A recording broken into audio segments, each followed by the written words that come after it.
मेरे प्यारे बच्चों, आप सभी को गुड इवनिंग। इससे पिछले लेक्चर में हम लोगों ने स्टडी किया डिस्टेंस, डिस्प्लेसमेंट, स्पीड, वेलोसिटी के बारे में। और वहाँ आप लोगों को बताया गया स्पीड क्या है, डिस्टेंस बाय टाइम, वेलोसिटी क्या है, डिस्प्लेसमेंट बाय टाइम। आज जो हम लोग टॉपिक स्टडी करेंगे वो हमारा टॉपिक है टाइप्स ऑफ मोशन के बारे में, टाइप्स ऑफ वेलोसिटी के बारे में या टाइप्स ऑफ स्पीड के बारे में। तो हम लोग बात करते हैं टाइप्स ऑफ मोशन, और इस मोशन में आप लोग स्टडी कर सकते हो वेलोसिटी की टाइप्स या फिर टाइप्स ऑफ स्पीड के बारे में। देखिए, हम लोगों को पता है डिस्टेंस क्या था हम लोगों के पास, टोटल पाथ लेंथ। डिस्प्लेसमेंट क्या था, short path length between 2 points. फिर स्पीड और वेलोसिटी की मैंने बात की है, distance by time and velocity by time. अब हम टाइप्स ऑफ मोशन यानी कि टाइप्स ऑफ वेलोसिटी या स्पीड के बारे में बात करते हैं। तो सबसे पहले हम लोगों के पास आता है कांस्टेंट और यूनिफॉर्म मोशन के बारे में। देखिए, टाइप्स ऑफ मोशन में आपकी सबसे पहले हम लोगों ने बात की यूनिफॉर्म मोशन या कांस्टेंट। तो यूनिफॉर्म या कांस्टेंट का मतलब आप लोगों को पता है, जिसके अंदर समय के अनुसार कोई चेंज ना आए, टाइम के अनुसार जो ना बदलती हो।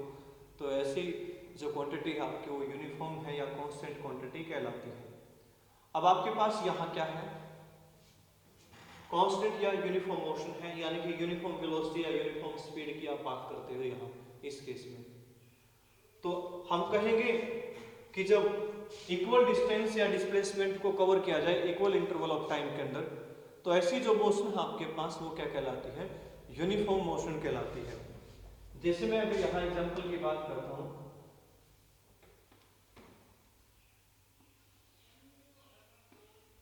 देखिए x क्या है, पोजीशन जो कि मीटर के अंदर कंसीडर की जाएगी, और t क्या है, टाइम आपके पास जो कि सेकंड के अंदर कंसीडर किया जाएगा। अब हम मानते हैं कि जीरो टाइम पे आपके पास जो पोजीशन थी वो जीरो थी। 1 सेकंड बाद देखा मैंने कि जो भी मूविंग पार्टिकल है वो मान लीजिए 5 मीटर डिस्टेंस पे है।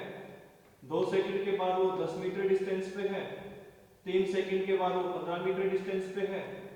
4 सेकंड पर वो 20 मीटर डिस्टेंस पे है, और मान लीजिए 5 सेकंड के बाद वो आपने देखा 25 मीटर डिस्टेंस पे। तो हम लोग क्या करते हैं, जब यहाँ टाइम इंटरवल को देखेंगे, यानी कि आपका फाइनल टाइम, ये इनिशियल टाइम, तो यहाँ टाइम इंटरवल कितना आएगा हम लोगों के पास, 1 आ जाएगा। ऐसे ही 2 का और 1 का डिफरेंस भी हम लोगों के पास कितना आएगा, 1 आएगा। 3 का और 2 का डिफरेंस भी कितना आ जाएगा हम लोगों के पास, 1 आ जाता है। ऐसे ही 4 का और 3 का डिफरेंस भी 1, और 5 का और 4 का डिफरेंस भी 1। तो टाइम इंटरवल हमने देखा बार बार कितना आता है हम लोगों के पास, 1 आ जाता है। ऐसे ही अगर मैं डिफरेंस ऑफ पोजीशंस देखता हूं, ये फाइनल पोजीशन, ये इनिशियल पोजीशन, 5 में से आप 0 को घटाते हो तो कितना आ जाएगा, 5, यानी कि 5 मीटर आपका पोजीशन है, डिस्प्लेसमेंट है यहाँ। ऐसे ही 10 का और 5 का जो डिफरेंस आपके पास वो भी 5 आ जाएगा।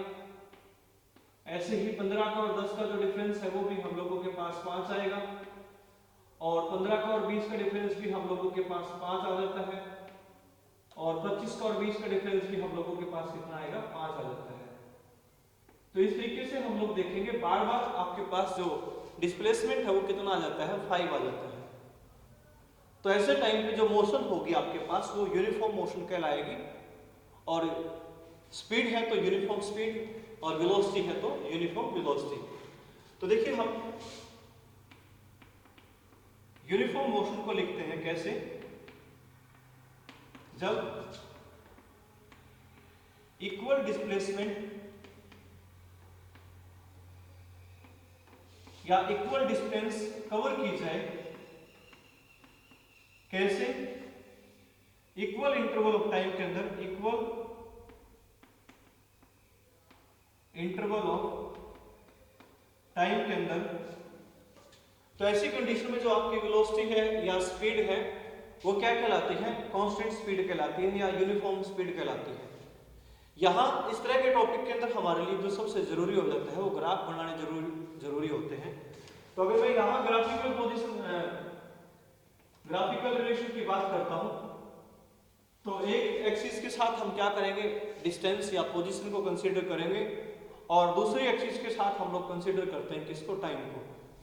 अब ये हम लोगों को हमेशा ध्यान रखना होता है कि जो एक्स एक्सिस आपकी इसके साथ आएगा इंडिपेंडेंट वेरिएबल यानी कि टाइम आपका क्या है यहाँ इंडिपेंडेंट वेरिएबल है, क्योंकि पोजीशन टाइम पे डिपेंड करती है ना कि टाइम पोजीशन पे डिपेंड करेगा।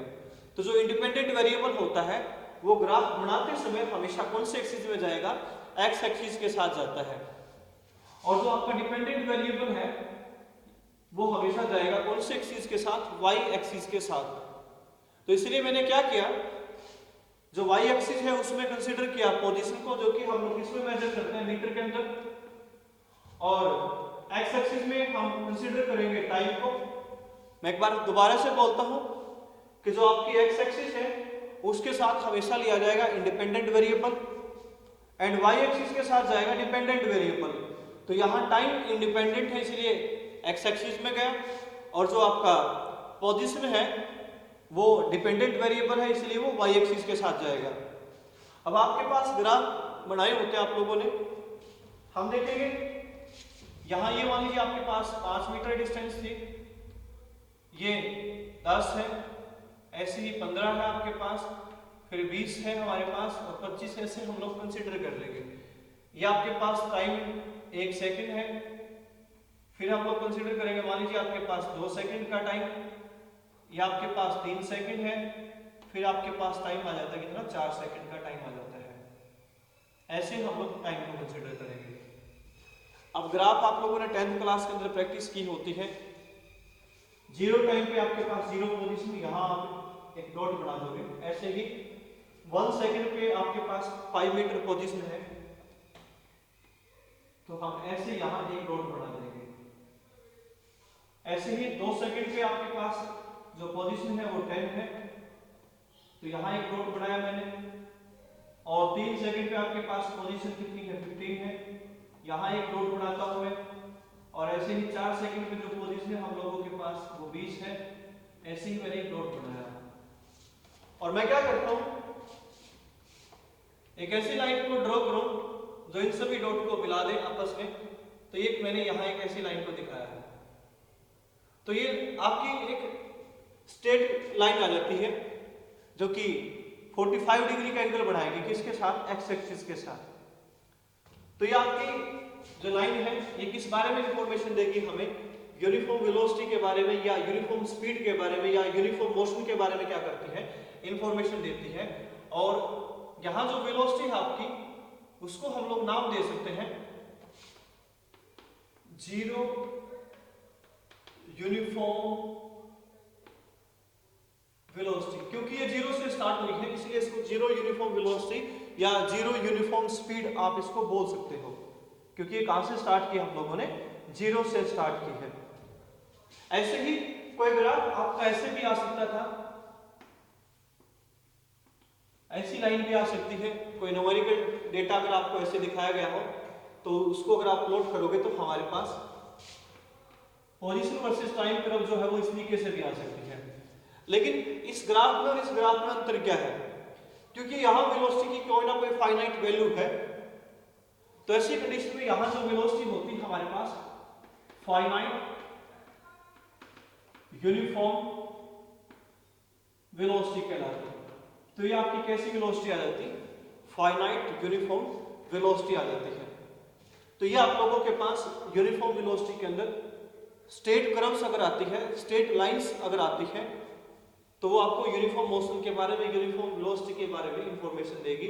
अगर आपको पोजीशन टाइम ग्राफ दिया जाए और उस पोजीशन टाइम ग्राफ के अंदर अगर इस तरीके की स्ट्रेट लाइंस आती हैं जो आप लोगों को यहाँ और यहाँ बताई गई हैं, तो इन स्ट्रेट लाइंस या सीधा लिख देना हम लोगों ने कि ये यूनिफॉर्म मोशन का केस है हमारे पास, यूनिफॉर्म वेलोसिटी या यूनिफॉर्म स्पीड के बारे में यहाँ हमें बताया गया है, तो ये आपका यूनिफॉर्म मोशन का केस रहेगा। तो ये टॉपिक था हम लोगों के पास यूनिफॉर्म मोशन। तो यूनिफॉर्म मोशन में बताया गया है कि इक्वल डिस्प्लेसमेंट होगा, इक्वल टाइम इंटरवल होगा। या इक्वल डिस्टेंस होगी, इक्वल टाइम रहेगा वहां। तो इस तरीके से आप लोगों के पास ये यूनिफॉर्म स्पीड वेलोसिटी की हम लोग बात करते हैं। तो चलिए अब हम बात करते हैं नॉन यूनिफॉर्म या आपके पास वेरिएबल मोशन के बारे में। तो हमारे पास वेरिएबल और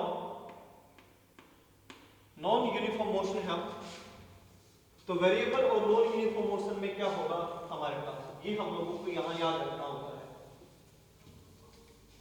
तो वेरिएबल और नॉन यूनिफॉर्म मोशन में इनमें से एक चीज क्या होती है, अनइक्वल होती है। इनमें से एक चीज क्या रहेगी हमारे पास, अनइक्वल रहेगी। तो हम यहां लिखते हैं नॉन यूनिफॉर्म मोशन के बारे में। और नॉन यूनिफॉर्म मोशन हमें कहती है या तो हमारे पास क्या होगा, अनइक्वल डिस्प्लेसमेंट या डिस्टेंस होगा इक्वल इंटरवल ऑफ टाइम के अंदर, या फिर इसका उल्टा होता हमारे पास वाइस वर्सा हम लिखते हैं, या हम लोग लिखेंगे इक्वल डिस्प्लेसमेंट या डिस्टेंस होगा अनइक्वल इंटरवल ऑफ टाइम के अंदर। ये वाइस वर्सा का यहां मीनिंग रहेगा। अगर मैं इसके ग्राफ के बारे में बताऊं तो मान लीजिए हम कोई टेबल कंसीडर कर लेते हैं, कोई डेटा कंसीडर कर लेते हैं। यह आपका पोजीशन है मीटर के अंदर, यहां टाइम है 0 सेकंड पे, मान लीजिए आप 0 पे थे। 1 सेकंड के बाद आपने देखा कि आप मान लीजिए 7 मीटर डिस्टेंस कवर कर चुके हो। 2 सेकंड के बाद मान लीजिए आप कवर कर चुके हो 10 मीटर डिस्टेंस। 3 सेकंड के बाद मान लीजिए आपने 20 मीटर डिस्टेंस कवर की, और 4 सेकंड के बाद मान लीजिए आपने 25 मीटर डिस्टेंस कवर की है। तो ऐसी कंडीशन में हम लोग यहां अगर इंटरवल देखें, आपका जो टाइम इंटरवल है बार बार कितना आ जाएगा, 1 आ जाता है। यहां 1, यहां 1, यहां 1, यहां 1। लेकिन जो पोजीशन इंटरवल है आपका, ये कितना आ जाता है 7, ये कितना आएगा 3, ये कितना आएगा 10, और ये कितना आता है 5। तो यानी कि बार बार जो पोजीशन का जो डिफरेंस है वो अलग अलग आ जाता है हमारे पास। तो ऐसी कंडीशन में जो आपकी मोशन आ जाएगी वो कैसी मोशन आएगी, नॉन यूनिफॉर्म मोशन आ जाएगी, या यहाँ जो वेलोसिटी या स्पीड होगी हमारे पास वो नॉन यूनिफॉर्म स्पीड या वेलोसिटी कहलाती है। अगर इस डेटा को लेकर अगर हम क्या करते हैं, ग्राफ प्लॉट करते हैं, तो पोजीशन वर्सेस टाइम ग्राफ हम लोग बनाएं। पोजीशन मीटर के अंदर है, टाइम सेकंड के अंदर है। मैंने देखा ये 0 पोजीशन आपके पास, ये मान लीजिए आपके पास 7 है, ये आपके पास 10 है। फिर हम लोगों ने देखा मान लीजिए आपके पास 20 है, और ये आपके पास मान लीजिए 25 है। ये हमारे पास मान लीजिए 1 सेकंड है, ये 2 सेकंड है, ये 3 सेकंड है आपके पास, और ये ऐसे क्या आ जाएगा आपके पास, ये 4 सेकंड। आप लोग ऐसे ग्राफ को ग्राफ पेपर पे बनाते हो तो अच्छे से सफाई से बनेंगे वो। अब देखिए 0 सेकंड पे हम लोगों ने देखा कि हम कहां थे, 7 मीटर डिस्टेंस पे, सॉरी 0 पे हम कहां थे, 0 पर, और 1 सेकंड पे हम कहां हैं, 7 मीटर पोजीशन पर। 2 सेकंड पे हमने देखा 10 मीटर पोजीशन पर, और 3 सेकंड पे हम देखते हैं कितनी पोजीशन पर है, 20 मीटर पोजीशन पर, और 4 सेकंड पे हम देखते हैं कहां है, 25 मीटर पोजीशन पर। अगर हम लोग इन सभी डॉट्स को आपस में मिलाएं, यानी कि कोई लाइन ड्रॉ करें, तो हमारे पास एक नॉन लीनियर कर्व आ जाएगी। ऐसी कंडीशन के अंदर कैसी कर्व आएगी, नॉन लीनियर कर्व। तो नॉन लीनियर कर्व अगर आती है हम लोगों के पास, तो वो हमेशा किसके बारे में इंफॉर्मेशन देगी, हमें नॉन यूनिफॉर्म मोशन के बारे में इंफॉर्मेशन देती है। और यहां जो रिजल्ट आता है वो 0 से स्टार्ट हुआ है, तो ये आपके पास एक तरीके से हम बोल देंगे 0 वेरिएबल वेलोसिटी है, जो कि 0 से स्टार्ट हम लोगों ने की है। तो आप लोग हमेशा आप लोगों ने याद रखना है कि अगर पोजीशन वर्सेस टाइम ग्राफ अगर हमें इस तरह की कर्व के बारे में इंफॉर्मेशन दे, तो ये आपके पास नॉन लीनियर कर्व है। और यहां आप देखोगे बार बार वेलोसिटी बढ़ती चलती है, तो ये इंक्रीजिंग वेलोसिटी का रिजल्ट आ जाएगा। क्योंकि अगर आप देखोगे डेटा को, अगर प्लॉट करोगे, अगर कोई डेटा लेके ऐसा और ऐसा ग्राफ जो हमें बताए, तो ये आपको इंक्रीजिंग वेलोसिटी के बारे में इंफॉर्मेशन देगा। तो इस तरीके से यहाँ जो वेलोसिटी है वो इंक्रीज होती है। कोई डेटा आपको ऐसे भी दे सकता है जिसके अनुसार हमारा ग्राफ ऐसे जाए, तो ये भी आपके नॉन लीनियर कर्व है। और उस नॉन लीनियर कर्व में यहाँ जो वेलोसिटी है या वेलोसिटी का मैग्नीट्यूड है वो डिक्रीज होता है, तो ये आपकी एक तरीके से कौन सी वेलोसिटी आ जाएगी, डिक्रीजिंग वेलोसिटी आ जाती है। तो कुल मिलाकर आप लोगों को सिर्फ इतना याद रखना है, अगर हम लोगों के पास ग्राफिकल पोर्शन के अंदर अगर नॉन लीनियर कर्व आती है, पहले वाले में आपकी लीनियर यानी कि स्ट्रेट लाइंस थी, और वो स्ट्रेट लाइंस आपको यूनिफॉर्म वेलोसिटी, यूनिफॉर्म स्पीड के बारे में इंफॉर्मेशन देती है। अगर आपके पास नॉन यूनिफॉर्म कर्व या लाइन आती है, तो वो आपको इंफॉर्मेशन देगी किसके बारे में, नॉन यूनिफॉर्म या वेरिएबल वेलोसिटी या स्पीड के बारे में। तो चलिए अब हम इससे संबंधित अगले टॉपिक की बात करते हैं, जो कि हमारे पास आ जाता है एवरेज वेलोसिटी या एवरेज स्पीड। आप लोग कैसे स्टडी करते हो? तो देखिए एवरेज स्पीड या एवरेज वेलोसिटी हम लोग कैसे स्टडी करें और किस तरीके से हम उनको निकाल लें, तो इसके बारे में हम लोग यहाँ स्टडी करेंगे। तो थर्ड हम लोगों के पास एवरेज मोशन, और देखिए मैं मोशन में यहां बार बार बोलता हूं, आप लोग वेलोसिटी या यहां स्पीड के बारे में बात करते हो।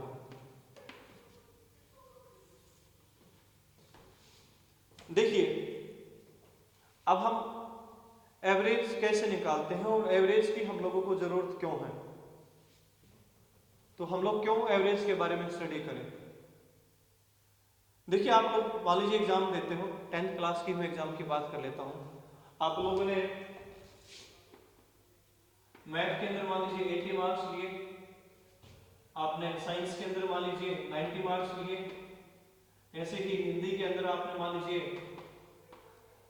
95 मार्क्स लिए, इंग्लिश में आपने गेन किए मान लीजिए 97 मार्क्स। ऐसे ही आप कोई और सब्जेक्ट ले सकते हो, फिफ्थ सब्जेक्ट मान लीजिए हम लोगों ने यहाँ लिया एसएस सोशल साइंस को, उसके अंदर मान लीजिए आप लोगों ने 85 मार्क्स को गेन किया। और कोई भी आपसे अगर आपके 10th के रिजल्ट को पूछे या आपके रिजल्ट के बारे में इंफॉर्मेशन ले, तो हम कभी भी उनको अलग अलग नंबर नहीं बताते हैं कि मैथ में मेरे 80 थे, साइंस में 90 थे, हिंदी में 95 थे। ऐसे हम लोग कभी भी उनको अलग अलग नंबर नहीं बताते हैं। हम लोग ये बोल देंगे कि हमारा एवरेज ये है, मैंने 70%, 80% या 85% इतने नंबर प्राप्त किए हैं। तो जो हम बताते हैं वो एवरेज होता है हम लोगों के पास। यानी कि आपका जो कितना बेटर परफॉर्मेंस रहता है, आपने कितने बेटर तरीके से परफॉर्म किया है, उस बारे में हमारी जो एवरेज है वो इंफॉर्मेशन देती है। तो कई बार क्या होता है कि नॉन यूनिफॉर्म स्पीड या नॉन यूनिफॉर्म वेलोसिटी की अगर मैं बात करूं, तो उनसे हम लोग उनके अंदर कंफ्यूजन हो सकता है, या बार बार हम उनके बारे में बात करना पसंद नहीं करेंगे। हम लोग सिर्फ एक बात करना पसंद करते हैं कि हम एवरेज कितनी स्पीड के साथ, कितनी वेलोसिटी के साथ आते हैं, जो कि हमारा एक कांस्टेंट रिजल्ट हो सकता है। तो यानी कि नॉन यूनिफॉर्म वेलोसिटी से, नॉन यूनिफॉर्म स्पीड से एक कांस्टेंट रिजल्ट को प्राप्त करने के लिए हम किसको निकालते हैं, एवरेज मोशन या एवरेज वेलोसिटी या एवरेज स्पीड के बारे में बात करते हैं। और जनरली जो कि हम लोग कैसे निकालते हैं, अरिथमेटिक मीन से निकालते हैं। यहाँ जो आपकी एवरेज स्पीड या एवरेज वेलोसिटी निकालते हैं आप लोग, टोटल डिस्प्लेसमेंट या डिस्टेंस को टोटल टाइम से डिवाइड कर देते हो। तो मैं यहाँ लिखता हूँ कि हम लोगों के पास जो एवरेज वेलोसिटी है वो किसके बराबर है, टोटल डिस्टेंस। मान लीजिए एक बार डिस्टेंस या डिस्प्लेसमेंट आपके पास d1 था, दूसरी बार आपके पास डिस्प्लेसमेंट d2 है, और ऐसे n टाइम्स तक आप कंसीडर कर सकते हो। कोई जरूरी नहीं है हम इनको कहां तक कंसीडर कर सकते हैं, n टाइम्स तक अगर वहां मोशन थी तो उसको कंसीडर करोगे। तो ये तो आपका टोटल डिस्प्लेसमेंट आ जाएगा d1 d2 d3 dn तक। और फिर हम लोग टोटल टाइम की अगर बात करें, t1 plus t2 plus t3 plus tn। देखिए d1 डिस्टेंस के लिए मान लीजिए टाइम t1 लिया गया, d2 के लिए t2, और ऐसे ही आपका d3 के लिए t3। ऐसे dn के लिए tn टाइम लिया जाता है। तो ये हम लोगों के पास एवरेज वेलोसिटी या एवरेज स्पीड इस तरीके से निकालते हैं। स्पीड के केस में total distance by total time कर देते हैं हम लोग। एक तो हमारे पास ये रिजल्ट होता है, बाय डेफिनेशन हम लोग ऐसे निकालते हैं, टोटल डिस्टेंस या डिस्प्लेसमेंट को डिवाइड कर दो टोटल टाइम से। अब कंडीशन अलग अलग हो सकती है। आप लोगों को बताया गया कि नॉन यूनिफॉर्म के केस में दो कंडीशन हो सकती है। अगर डिस्टेंस या डिस्प्लेसमेंट इक्वल था तो टाइम इंटरवल अनइक्वल था। अगर आपका डिस्टेंस या डिस्प्लेसमेंट अनइक्वल है तो टाइम इंटरवल कैसा है, इक्वल है वहां। तो इस तरीके से हम लोग क्या कर सकते हैं, एवरेज स्पीड के भी दो से ज्यादा रिजल्ट हो सकते हैं और उन्हीं रिजल्ट्स की हम लोग बात करें तो फर्स्ट कंडीशन में यहां लिखूंगा एवरेज स्पीड के लिए, और वो कंडीशन हम लोगों के पास क्या है, वो कंडीशन हम लोग लिखते हैं। फर्स्ट कंडीशन मैंने लिखी यहां, इफ, और मैं यहीं तक कंसीडर कर लेता हूं d1 d2 तक, यानी कि दो टर्म्स तक ही हम जाए यहां। इफ d1 बराबर है d2 बराबर है dk, यानी कि डिस्प्लेसमेंट कैसा लिया हम लोगों ने यहां, इक्वल डिस्प्लेसमेंट लिया है। इसका मतलब हमारे पास नॉन यूनिफॉर्म मोशन में टाइम इंटरवल कैसे है, अनइक्वल है, t1 not equal to t2। और यहां d1 के लिए वेलोसिटी मान लीजिए आपके पास कितनी है, v1 है, d2 के लिए हमारे पास वेलोसिटी कितनी है, मान लीजिए v2 है, क्योंकि टाइम अनइक्वल है इसलिए v1 v2 आएगा यहां इस केस में। तो यहां से टाइम निकालने का फॉर्मूला क्या आ जाएगा हम लोगों के पास, देखिए आप लोगों को पता है कि जो वेलोसिटी का फॉर्मूला था हमारे पास वो डिस्प्लेसमेंट बाय टाइम होता है, और टाइम जो हमारे पास आ जाएगा डिस्प्लेसमेंट बाय वेलोसिटी आ जाता है। तो वैसे मैं टाइम t1 की अगर बात करूं तो टाइम t1 मेरे पास किसके बराबर आना चाहिए, d1 बाय v1 के बराबर, और d1 भी किसके बराबर है, d के बराबर, यानी कि d बाय v1, ये मेरे पास रिजल्ट आ जाएगा।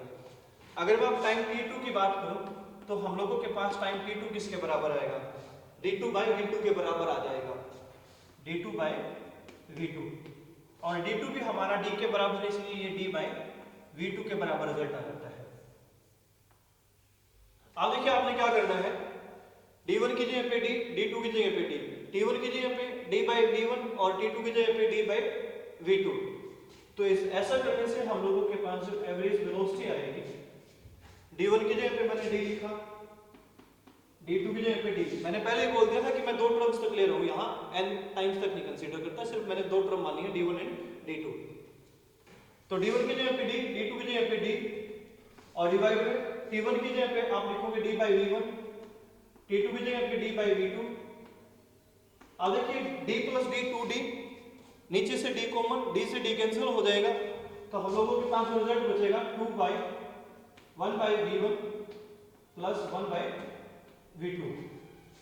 अब देखिए यहां क्या होगा, हम लोग एलसीएम लेंगे, एलसीएम लेने के बाद हमारे पास जो रिजल्ट आ जाता है वो आ जाता है 2 v1 v2 bye v1 plus v2। तो उस टाइम पे ये आपके पास एवरेज वेलोसिटी का केस रहेगा। तो एवरेज वेलोसिटी इस फॉर्मूले से निकालनी होती है ऐसी कंडीशन में। चलिए मैं इससे संबंधित एग्जांपल कंसीडर करता हूं।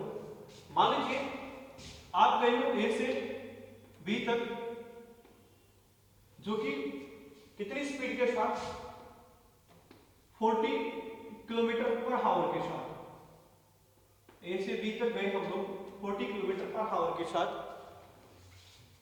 और फिर हम वापस आ जाते हैं बी से ए 60 किलोमीटर पर आवर के साथ। देखिए मैं यहां एवरेज स्पीड की बात करूंगा, एवरेज वेलोसिटी तो जीरो बताएंगे, कैसे होगा वो भी देखेंगे। अब एवरेज स्पीड हम लोग निकाल देंगे यहां से, ए से बी और बी से ए डिस्टेंस बराबर है, ए से बी या बी से ए जो डिस्टेंस है वो इक्वल है, यानी कि d1 बराबर d2 और बराबर है किसके, d के। पहले वाली कंडीशन हमारी कंप्लीट। लेकिन एक बार तो ये गई 40 किलोमीटर पर आवर से, दूसरी बार ये आई 60 किलोमीटर पर आवर से, तो इसका मतलब टाइम अलग अलग लिया गया है, तो इसका मतलब टाइम कैसा आपका अनइक्वल है। तो कंडीशन हमारी सेटिस्फाई है इस केस के अंदर। अब एवरेज निकालते, अगर आप लोगों को डायरेक्ट बोल दिया जाता तो आप डायरेक्ट आंसर निकाल देते इसका 50 किलोमीटर पर आवर। और अब इस फॉर्मूले के अनुसार अगर हम निकाल लें तो यहां जो एवरेज स्पीड आ जाएगी हम लोगों के पास 2 इंटू 40 यानी कि v1 इंटू 60 यानी कि v2 डिवाइड में v1 प्लस v2 यानी कि 100, और 10 ये यानी कि 100 है, 100 से 100 कैंसिल हो जाएगा और ये आपके पास आंसर आ जाता है फाइनली 48 किलोमीटर पर आवर। ये हम लोगों के पास आंसर आ जाएगा। एवरेज स्पीड जो है हमारे पास इतनी आ जाती है, जो कि वैसे हम कितना गैस करते हैं 50 किलोमीटर पर आवर गैस करते हैं, लेकिन ओरिजिनली जो आंसर आएगा, एक्चुअल आंसर जो आएगा आपका वो 48 किलोमीटर पर आवर आता है। अब एवरेज वेलोसिटी कितनी है यहाँ देखिए, जाते टाइम आपका डिस्प्लेसमेंट कैसा था, पॉजिटिव डिस्प्लेसमेंट, और आते टाइम पे डिस्प्लेसमेंट कैसा था, नेगेटिव डिस्प्लेसमेंट, और जो कि इक्वल है। तो नेट डिस्प्लेसमेंट यहाँ ऐसी कंडीशन में कितना हो जाएगा, 0। तो ऐसी कंडीशन में जो एवरेज वेलोसिटी है हमारी यहाँ इस तरह के टॉपिक के अंदर वो कितनी आ जाएगी, 0 आ जाएगी। तो ये आपके पास एवरेज वेलोसिटी का केस है, जिसके अंदर आपके पास फॉर्मूला आ जाता है ये। अब हम इसकी सेकंड कंडीशन की बात करेंगे। सेकंड कंडीशन में हम लोग किसको अनइक्वल मानते हैं, डिस्टेंस या डिस्प्लेसमेंट को क्या मान लेंगे, अनइक्वल मानते हैं। डिस्टेंस या डिस्प्लेसमेंट को जब हम लोग अनइक्वल मानेंगे तो उस टाइम पे एवरेज स्पीड को कैसे निकाला जाता है उसके बारे में हम लोग बात करते हैं। अब सेकंड में हम लोगों ने माना d1 not equal to d2 और t1 is equal to t2, और जो कि किसके इक्वल है, t के इक्वल है। अब हम लोगों के पास यहाँ अनइक्वल क्या है, डिस्टेंस। तो डिस्टेंस को आप किसकी टर्म में लिखोगे, स्पीड की टर्म में लिखोगे, और डिस्टेंस जो हम लोगों के पास होता है हम लोग लिखते हैं स्पीड की प्रोडक्ट किसके साथ, टाइम के साथ। तो d1 हम लोगों के पास आ जाएगा v1 इंटू में t1 यानी कि v1 इंटू में t, और d2 आ जाएगा v2 इंटू में t2 यानी कि v2 इंटू में t। अब आप दो टर्म तक ही आप रिजल्ट को लिखते हो, तो ऐसे कंडीशन में एवरेज स्पीड जो आपके पास d1 आपका कितना है, v1 इंटू में t, d2 कितना हम लोगों के पास v2 इंटू में t, और डिवाइड में हम लोगों के पास क्या होगा, t1 यानी कि t और d2 यानी कि t प्लस t यानी कि 2t, और t ऊपर से कॉमन, नीचे से t कॉमन, t से t कैंसिल, तो जो आपका v1 प्लस v2 डिवाइड में 2 है, जो ये आपका अर्थमेटिक मीन है, ये आपके पास क्या आ जाती है, एवरेज स्पीड आ जाती है ऐसे टॉपिक के अंदर। अब मैं अगर बात करता यहाँ कि मान लीजिए ए से बी तक कोई व्हीकल है आपके पास जो मूव करता है 40 किलोमीटर पर आवर के साथ, और फिर वो बी से सी तक गया 60 किलोमीटर पर आवर के साथ, लेकिन यहां कंडीशन क्या है, A B not equal to B C, लेकिन t1 टाइम यानी कि यहां ए से बी तक का टाइम बराबर है बी से सी तक के टाइम के बराबर, t1 बराबर है किसके, t2 के, यानी कि टाइम इक्वल ले लिया हम लोगों ने। यहाँ a से b तक का और b से c तक का जो टाइम है वो कैसा है, यहाँ इक्वल टाइम है। अब आप ये बताइए कि एवरेज क्या रहेगा, तो उस टाइम पे हम लोग ये वाले फॉर्मूले को अप्लाई करते हैं, v1 40 v2 60 डिवाइड बाय 2, और यानी कि 100/2 यानी कि 50 किलोमीटर पर आवर। तो ये आपका अर्थमेटिक मीन के अनुसार यहाँ फाइनल आंसर जो आ जाएगा वो 50 किलोमीटर पर आवर आपके पास आंसर आ जाता है। तो देखिए इस तरीके से हम एवरेज की बात करते हैं। तो एवरेज के आप लोगों ने क्या किए, 3 फॉर्मूले निकाले। एक फॉर्मूला हम लोगों के पास क्या होता है कि हम टोटल डिस्टेंस या डिस्प्लेसमेंट को जोड़ दें टोटल टाइम से डिवाइड कर दें, एक ये होता है। एक फॉर्मूला आप लोगों ने निकाला 2v1 v2 डिवाइड में v1 प्लस v2, और इसको हम लोग बोलते हैं हार्मोनिक मीन। और एक फॉर्मूला आपके पास v1 plus v2/2 arithmetic mean. तो इस तरीके से 3 फॉर्मूले हो सकते हैं। तो आप लोगों ने इसे न्यूमेरिकल को सॉल्व करते टाइम पे ये ध्यान में रखना है कि कंडीशन कौन सी दी गई है हमें एवरेज को निकालने के लिए, और ये और याद रखना होता है कि अगर वो वेलोसिटी की बात करता है तो डिस्प्लेसमेंट कितना है वहां। देखिए डिस्टेंस तो आपकी हमेशा पॉजिटिव आएगी, लेकिन डिस्प्लेसमेंट आपका पॉजिटिव नेगेटिव 0 हो सकता है। तो डिस्प्लेसमेंट में भी टोटल 0 हो तो और आप एवरेज का कोई आंसर निकाल के दिखा दो, तो ऐसा कोई जरूरी नहीं है कि एवरेज वेलोसिटी आपकी 0 भी वहां निकल सकती है। अब फोर्थ टाइप आपके पास इंस्टेंटेनियस मोशन के बारे में। तो देखिए इंस्टेंटेनियस मोशन की अगर हम बात करें, इंस्टेंटेनियस स्पीड या वेलोसिटी के बारे में भी हम बात कर सकते हैं। तो इंस्टेंटेनियस वर्ड के अंदर आता है इंस्टेंट, यानी कि एक्शन भर। तो जब आप किसी व्हीकल की स्पीड को स्पीडोमीटर के अंदर नोट करते हो तो at any instant of time आपने उसको नोट किया है। तो किसी भी ऑब्जेक्ट की जो स्पीड है at any instant of time वो इंस्टेंटेनियस स्पीड कहलाती है। किसी भी ऑब्जेक्ट की जो वेलोसिटी है at any instant of time वो इंस्टेंटेनियस वेलोसिटी कहलाती है। तो हम यहां बात करेंगे वेलोसिटी और speed of a body at any instant of time. और यहां v जो है आपका वो लिखा जाता है limit delta t tends to 0 और delta x by delta t। और जब भी इस तरह की कंडीशन आ जाती है तो इसको हम लिख सकते हैं dx बाई dt। आप देखिए आपका limit delta t tends to 0 कैसे है, इसकी हम लोग बात कर रहे हैं यहां। जैसे मान लीजिए आपके पास कोई पार्टिकल था, मूविंग पार्टिकल, वो पहले यहां इस ए पॉइंट पे था, फिर कुछ समय बाद आपने उसको कौन से पॉइंट पे देखा, बी पॉइंट पे देखा, तो उस टाइम पे आपके पास ये रिजल्ट था उसका। और इनके बीच में जो डिस्प्लेसमेंट आएगा हम लोगों के पास ये डिस्प्लेसमेंट आ जाता है। अगर आप टाइम को कम करते चलो, टाइम अप्रोच 0 हो जाए, तो आप लोग देखोगे कि जो ये आपका डिस्प्लेसमेंट है ये भी बिल्कुल कम होता चलेगा। और एक ऐसी स्टेज आएगी जब आपके पास बी से कोई स्ट्रेट लाइन आ जाएगी, तो ऐसी कंडीशन में जो वेलोसिटी आएगी आपके पास वो इंस्टेंटेनियस वेलोसिटी आ जाती है। तो डेल्टा टी अप्रोच 0 का मतलब है क्या यहाँ कि वो जो 0 के आसपास का रिजल्ट है, ये नहीं है कि वो 0 है। 0 के आसपास का रिजल्ट का मतलब जैसे 0.001 ले लिया मैंने, 0.009 ले लिया मैंने, तो ये 0 के आसपास वाले रिजल्ट है, तो उसको हम बोलते हैं। और ऐसी कंडीशन में जो आपके पास स्पीड या वेलोसिटी हो वो इंस्टेंटेनियस स्पीड या वेलोसिटी कहलाती है। यानी कि आप किसी भी ऑब्जेक्ट की जो स्पीड या वेलोसिटी को किसी भी इंस्टेंट ऑफ टाइम पे नोट करते हो वो इंस्टेंटेनियस स्पीड या वेलोसिटी होती है हम लोगों के पास। तो मैं यहाँ इस तरह के जो ग्राफ आएंगे हम लोगों के पास, हम बताएंगे कि कैसे वो टेंजेंटियल रहती है।